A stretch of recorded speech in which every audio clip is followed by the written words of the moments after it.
Hey, what's up everyone? Eric Rossi, the guy with the eye here, and today I'm talking about probably one of the biggest questions in the Nikon line of cameras. Should you buy the Nikon D750 or the Nikon D500? This has become a very big question because it involves a price range of $2,000, and it's essentially a crop sensor, the Nikon D500, which that's what it is, versus a full frame body of a D750. So what do you do at that point? Do you go crop sensor? Do you go full frame? What do you look at? What are you confused about? I don't know. But there are some things to take into consideration, and this is my reaction to it. Now, I'll be honest with you. I've reviewed the D750 before. I'll leave that down below. And mostly everything that I said a little while ago, probably a year or two ago at this point, is mainly true. Now, the thing that I really do like about it is that it has a tilt screen, which I'll cover and everything when I go through these. So I've had hands-on with that. And I've really only had about 2 hours hands-on with the Nikon D500 from a friend. And I'm going to have a review hopefully coming soon down the line, a full review. Let's break it down. Let me tell you who this is for and what I would do right now, because I'm actually debating something like this as I'm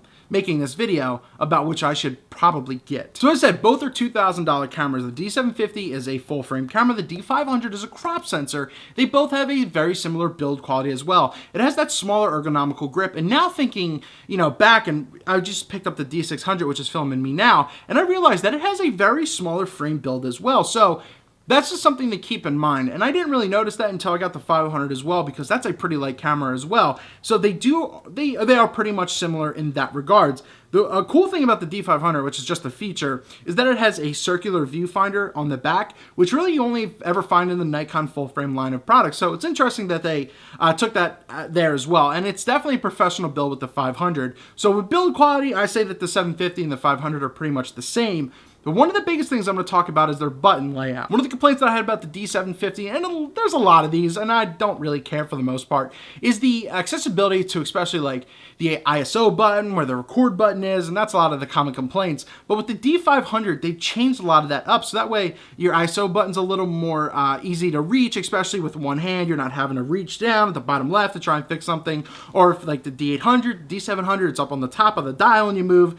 That became a jumbled mess a little bit, and I do get it, but the 500 has a better button layout than the D750. As I said, a lot of deciding factors have changed for me with the D750. It has a 3.2-inch tilting screen. It's not fully articulation, but you can do it up and down. So that way, if you need a high shot, you can do it, and you don't need to lay on the low ground. But the interesting thing about the D500, it's a little bit brighter, it's a little bit sharper, the screen, but it also is a touch screen, so you can touch the focus, you can touch to even take a photo at times when you're in still mode, and I just think that that's great. Now, to keep in mind, it's a great thing to do, especially if you have something like this. I touch it to lock on to me, that's great. But say if someone came in the background and you need to pull focus, touching them would make it hunt, and if you need to autofocus during video, I wouldn't recommend it. It's not good whatsoever, and the 750, you obviously have to pull focus. So I wouldn't do that because it hunts, it just doesn't look the greatest, and I've had it with a couple full frame lenses. It's not going to be as strong as the the 7D Mark II, the Canon 70D, or the 80D, so keep that in mind. But the autofocusing it's pretty decent, but if you need to do it during live video, don't do it. Now, getting into the image quality, the D750 is about 24.3 megapixels, while the D500 is 20.9. So you might be thinking, well, in that case, the full frame is better, it's got more megapixels, and no, once again, megapixels are kind of an oversight, and that's too close of a quantity to call anyway, and they both perform phenomenally well. I think the D500 is a little bit sharper. As I said, it's got a lot of what the Nikon D5 has in it, especially the autofocusing system, which is why a lot of people chose the D750 over the 800 or 6 or 610, which I felt was kind of overrated anyway. A lot of people like the 51 autofocusing points, but you were a little restricted. The D500, though, you can really kind of get all around the screen, and it's a little bit better. Overall, the autofocusing is probably a little bit better in the D500 as well, probably a lot better in my opinion, so that's one thing you could do. The D500 looks a little bit sharper from what I've noticed, and the ability in video, which is a huge reason a lot of people are debating this as well. With the Nikon D750, you're getting a maximum of 1080 full high-definition video at 60 frames per second, so you can do full res slow motion.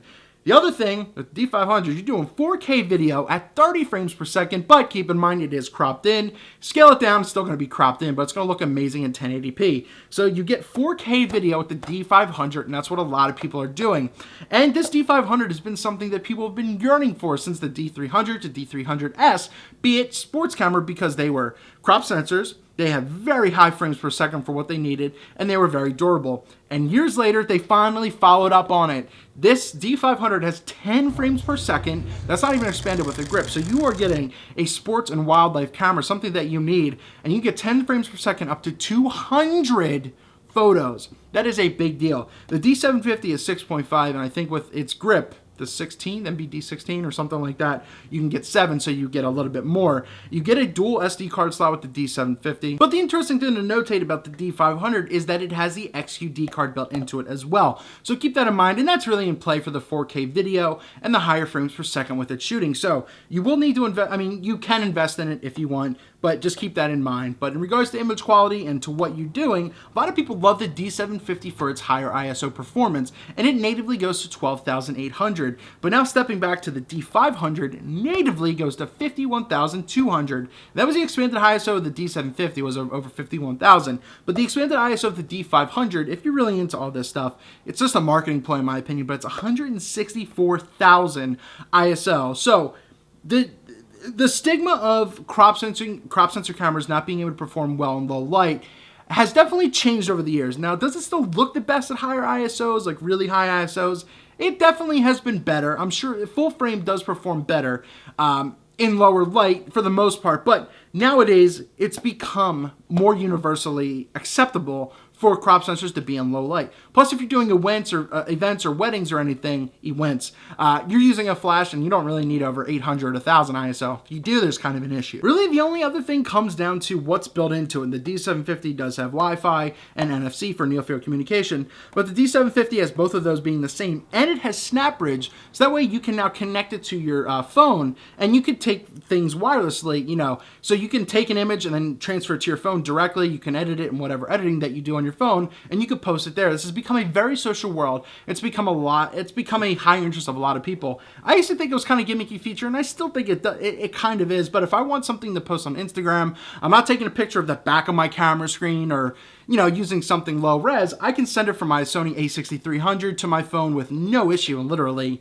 under seconds at that point, and I get a full high quality that I could share anywhere that I want socially. So I think to round everything together, and nowadays, I think the Nikon D500 is probably a better option for $2,000. Now, the D750, it's not a bad camera. I mean, it's great. That's why it was pretty much a camera of the year for Nikon the other year, and a lot of wedding photographers are using it. It performs well in low light, but there have been a lot of issues with it recently, like the 4 major issues that I could think off the top of my head, 2 or 3 of them being shutter and flare related. So I think maybe that the D750, if you want to stay in the full frame line for $2,000, is a good option. Once again, I say go maybe the D610 line and grab a full frame 24-70 for almost a similar price, but we'll go with that even though it's a little bit more. But the D500 for $2,000, body only, is a great option with the 4K video, the croppability of it because it's a crop sensor camera, and if you're doing sports or wildlife and you have the money, I think that this is a choice for you.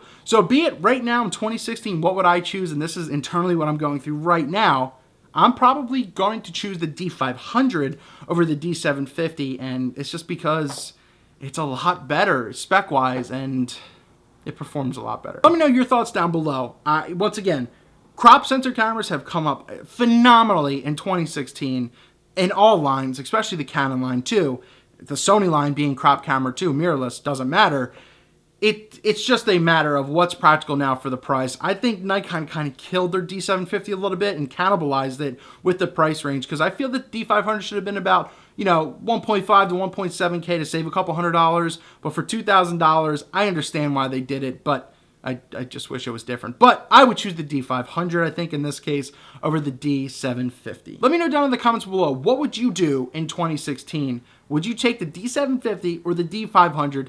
Tell me why. And I'm sorry that maybe some of the butthurt owners of the D750, I'm not trashing the camera. I'm not saying that you purchased a bad decision. It's a very strong camera for what it is. But for me, I might not need it. I might go a different route. But once again, I've used that more hands-on, but the D500 is very strong for what it is. But let me know your thoughts down below. But if you're a D750 user, tell me why you really love the camera. I'd just be interested to know. Share your story.